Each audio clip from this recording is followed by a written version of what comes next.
आश्चर्य वाटतंय ना की तुझ्या मनातले ते प्रश्न जे तू कोणालाच बोलला नाहीस त्याचं उत्तर तुला अचानक कसं मिळालं. तुला वाटतंय मी तर स्वामींना काहीच सांगितलं नव्हतं, मग त्यांना कसं कळलं. अरे वेड्या, मी तर तुझ्या हृदयात बसलोय रे. तू ओठांनी बोलण्याआधी तुझा विचार माझ्यापर्यंत पोचलेला असतो.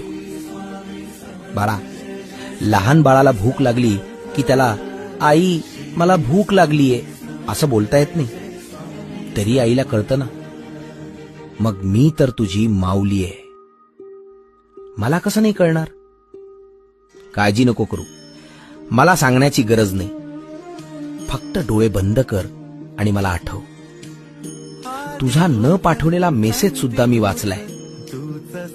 भिवू नकोस, मी तुझ्या पाठीशी आहे.